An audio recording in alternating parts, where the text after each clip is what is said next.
31 October 1984కి సంబంధించిన ఒక కథ ఉంది.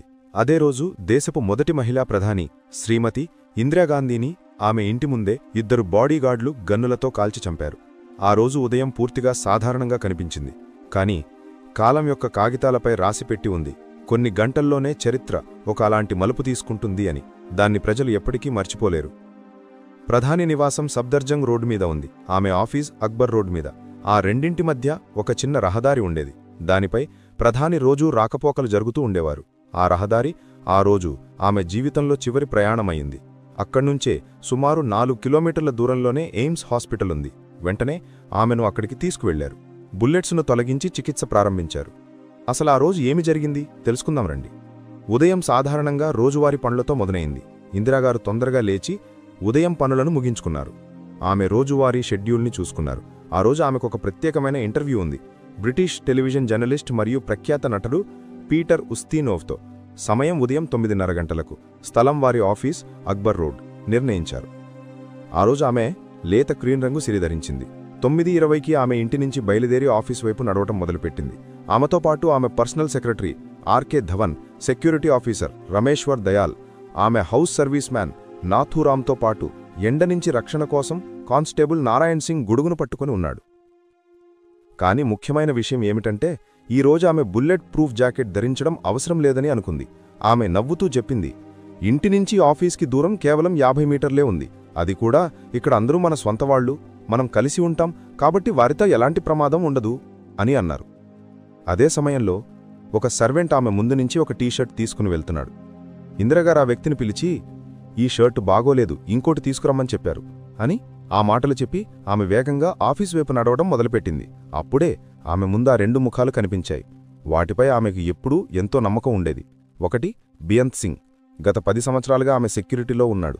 తరచూ విదేశీ పర్యటనల్లో ఆమెతోనే ఉండేవాడు. మరొకరు కేవలం 22 సంవత్సరాల సత్వంత్ సింగ్. అతన్ని కేవలం 5 నెలల క్రితమే ప్రధాని సెక్యూరిటీలో నియమించారు. ఆ రోజు ఇద్దరు గట్టిగా నిర్ణయించుకున్నారు, దేశంలోని అత్యంత శక్తివంతమైన మహిళను ఆపబోతున్నామని. దానికోసం వారి ప్రాణాలు కూడా త్యాగం చేయాల్సి వచ్చినా పర్వాలేదని.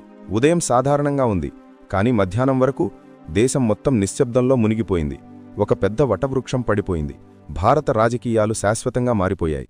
31 అక్టోబర్ 1984 ఉదయం. ఆ రోజు అంతా సాధారణంగా కనిపిస్తుంది. కానీ ప్రధాని నివాసంలో ఇద్దరు నమ్మకమైన వ్యక్తుల వెనుక ఒక లోతైన కుట్ర దాగి ఉంది. సత్వంత్ సింగ్ డ్యూటీ మార్పించటానికి తాను కడుపు నొప్పితో బాధపడుతున్నానని చెప్పి తనకి టాయిలెట్ దగ్గరనే డ్యూటీ ఇవ్వాలని కోరాడు. ఇది అందరూ ముందే ప్లాన్ చేసిన వ్యూహంలో భాగం. ఫలితంగా సత్వంత్ సింగ్ మరియు బియంత్ సింగ్ ఇద్దరూ అదే గేటు వద్ద నిలబెట్టబడ్డారు. ఆ గేటు ప్రధాని ఉండే నివాసాన్ని మరియు ప్రధాని ఆఫీస్ని 2 దారులని కలిపేది. సుమారు 9:25 గంటల సమయంలో ఇందిరాగాంధీ ఆఫీస్ వైపు నడుస్తోంది. ఆమె అడుగులు వేగంగా ఉన్నాయి. ముఖంపై ఎప్పటిలాగే ఆత్మవిశ్వాసం ప్రకాశిస్తోంది. ఆమె గేటు దగ్గరకు చేరేసరికి బియంత్ సింగ్ ఆమె వైపుకి అడుగులు వేశాడు. ఇందిరా మేడం అతన్ని చూసింది. 10 ఏళ్ల పరిచయం. ప్రతిరోజు బియంత్ సింగ్ ఆమెను చూసి నమస్కారం చేస్తాడు. ఆ నమ్మకంతోనే ఇందిరా మేడం నవ్వుతూ నమస్కారం చేయటానికి చేతులు జోడించింది. ఆ రోజు కూడా ప్రతిరోజులాగే అదే సీన్ జరుగుతుందని అనుకుంది. కానీ ఈసారి బియంత్ సింగ్ ఉద్దేశం వేరేగా ఉంది. అతను అకస్మాత్తుగా తన సర్వీస్ రివాల్వర్ బయటకు తీసేసి ఆలస్యం చేయకుండా నేరుగా 3 బుల్లెట్లు ఇందిరాగాంధీపై ఫైర్ చేసేశాడు. క్షణంలో బుల్లెట్లు ఇందిరాగాంధీ గుండె మరియు కడుపులో దిగిపోయాయి. ఆమె అక్కడే నేలపై కూలిపోయింది. నొప్పితో అరవటం మొదలుపెట్టింది. అదే సమయంలో సత్వంత్ సింగ్, అప్పటి వరకు మౌనంగా నిలబడి ఉన్నవాడు, తన కార్బైన్ మిషన్ గన్ తీసుకుని ముందుకు వచ్చి బర్స్ట్ ఫైర్లో 30 రౌండ్లు వరుసగా కాల్చి చంపేశాడు. బుల్లెట్ల గర్జనతో మొత్తం పరిసర ప్రాంతం కంపించిపోయింది. ప్రధానమంత్రితో పాటు ఉన్న సెక్యూరిటీ ఆఫీసర్ రమేశ్వర్ దయాల్ ఆమెను కాపాడటానికి ప్రయత్నించాడు. కాని సత్వంత్ పేల్చిన బుల్లెట్లు ఆయన కాళ్లల్లో తగిలి ఆయన కూడా నేలపై పడిపోయారు. సమీపంలో అక్బర్ రోడ్డు మీద ఉన్న పోలీస్ ఆఫీసర్ దినేష్ కుమార్ భత్ బుల్లెట్ల శబ్దం విని ఏం జరుగుతోందో చూడటానికి బయటకు పరుగెట్టుకునొచ్చాడు. ఆ సమయంలో బియంత్ సింగ్ మరియు సత్వంత్ సింగ్ ఇద్దరూ తమ ఆయుధాలు నేలపై పడవేసి చేతులు పైకెత్తారు. బియంత్ సింగ్ ప్రశాంతంగా చెప్పాడు, అవును, మేము చేయాల్సిన పని చేసేశాం.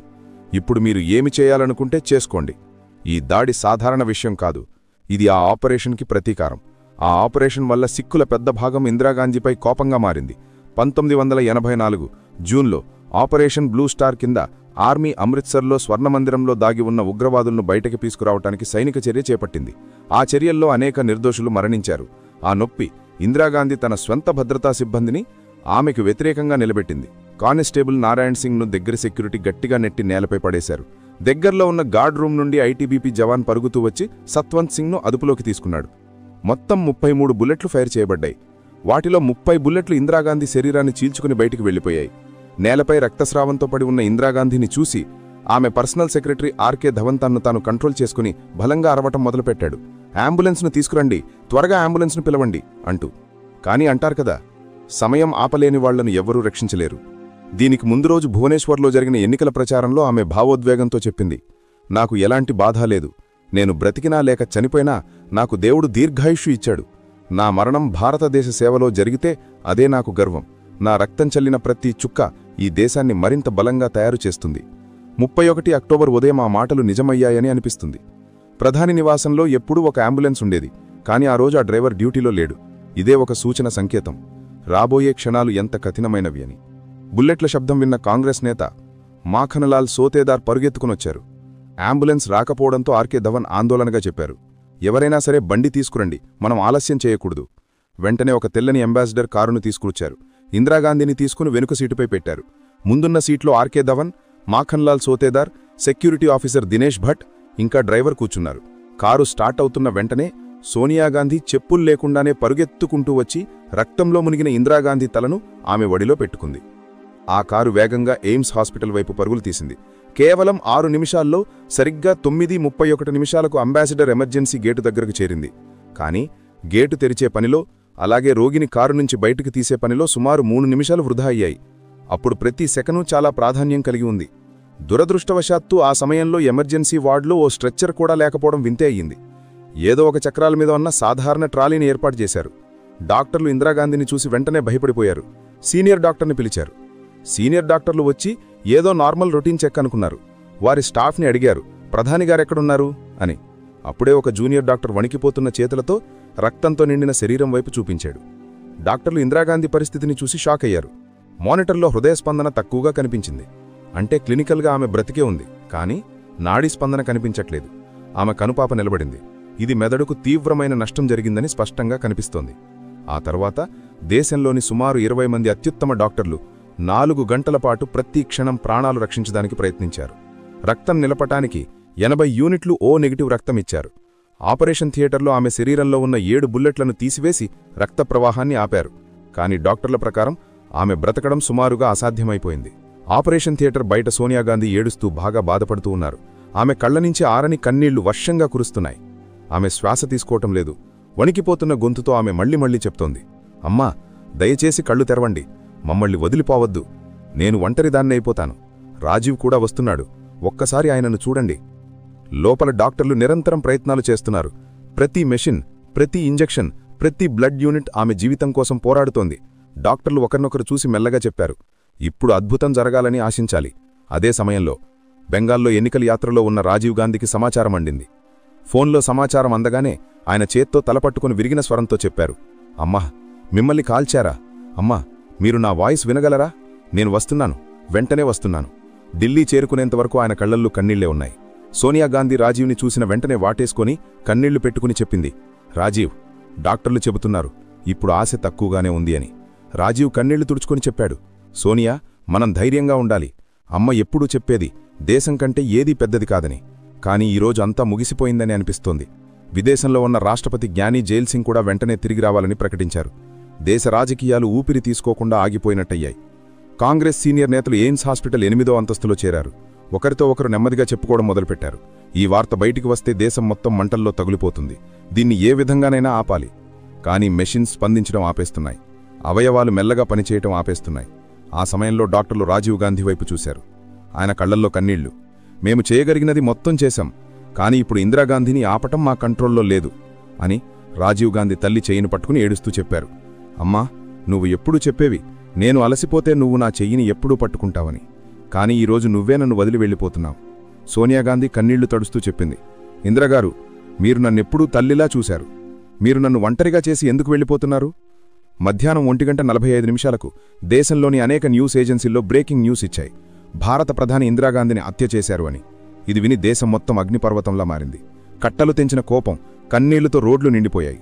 ఢిల్లీలోని గళ్లిల్లో ప్రజలు అరుస్తూ చెప్పారు, మా నాయకురాల్ని హత్య చేశారు, ఇప్పుడు ప్రతీకారం తీర్చుకుంటాం. అదే జరిగింది. సిక్కుల మీద దారుణ హింస జరిగింది. మరోవైపు శక్తిస్థలంలో ఏర్పాట్లు జరుగుతున్నాయి. 1984 నవంబర్ 31న రాజీవ్ గాంధీ తన తల్లి చితికి అగ్ని అందించాడు. చివరి వీడ్కోలు సమయంలో గుంపులో జనసమూహం పలికింది, ఇందిరాగారు, మీరు ఎప్పుడూ అమరులే, ఇందిరాగాంధీ అమర్ రహే అని నినాదాలు వెల్లివిరిశాయి. మీ రక్తం భారత మట్టిలో ఎప్పటికీ జీవిస్తుంది. రాజీవ్ గాంధీ ముఖాగ్ని ఇచ్చేటప్పుడు మెల్లగా చెప్పారు, అమ్మా, ఇంకా సెలవు. మీరు దేశం కోసం మీ ప్రాణమర్పించారు. మీరు ఎప్పుడూ ఒంటరి కాదు అనిపించకుండా నేను చూస్తాను. ఇది 31 అక్టోబర్ 1984 రోజుకు సంబంధించిన కథ. ఆ రోజు భారత్ తన అత్యంత శక్తివంతమైన నాయకురాలిని కోల్పోయింది. రాజకీయాలు కొత్త దిశలోకి వెళ్ళిపోయాయి. ఈ స్టోరీ నచ్చితే వీడియో లైక్, షేర్ మరియు ఛానల్ సబ్స్క్రైబ్ చేయండి. జై హింద్, జై భారత్.